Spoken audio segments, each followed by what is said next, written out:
عدالت کتنا طاقتور ہوتا ہے، اس کا اندازہ ٹماٹر سے لگا لیجیے۔ ٹماٹر 10 مارچ 1893 عیسوی تک پوری دنیا میں اپرووڈ تھا۔ سپریم کورٹ کا ایک حکم آیا اور ٹماٹر پوری زندگی کے لیے سبزی بن گیا۔ اس دلچسپ کیس کی بیک گراؤنڈ کچھ یوں ہے کہ 1883 میں امریکن کانگریس نے ٹیرف ایکٹ 1883 جاری کیا۔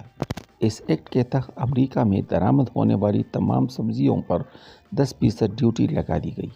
اس وقت جان ڈبلیو نیکس نام کا ایک تاجر لیٹن دوسرے ممالک سے سبزیاں اور فروٹ امریکہ درآمد کرتا تھا۔ نیکس نے ہڈن کے خلاف عدالت میں دعویٰ دائر کر دیا۔ نیکس کا کیس تقریباً 10 سال تک چھوٹی عدالتوں میں چلتا رہا۔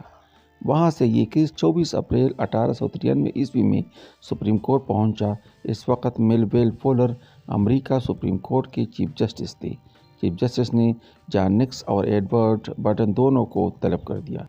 ایڈورڈ برٹن سے پوچھا گیا، تم بتاؤ، تم ٹماٹر کو سبزی کیوں کہہ رہے ہو؟ برٹن نے جواب دیا، جناب، عالمی ٹماٹر سبزیوں میں پیدا ہوتا ہے۔ جان نیکس نے پوچھا، اور تم اسے فروٹ کیوں کہہ رہے ہو؟ جان نیکس نے عدالت میں تمام ڈکشنری اور انسائکلوپیڈیا کا ذمہ قرار دیا گیا تھا۔ جان نیکس نے پولیٹیکل رپورٹ میں بھی پیش کر دی کہ نباتاتی طور پر یعنی پولیٹیکنیکلی ٹماٹر واقعی پھل تھا۔ عدالت نے یہ دلچسپ کیس سنا اور آخر میں ٹماٹر کو سبزی ڈکلیئر کر دیا۔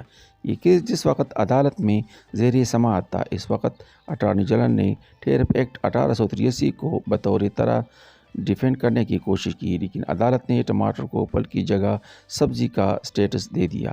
آج ٹماٹر بوٹینیکلی یا سائنسی لحاظ سے پھل ہے، لیکن یہ آج پوری دنیا میں سبزی سمجھا جاتا ہے کیونکہ عدالت نے اسے سبزی قرار دے دیا ہے۔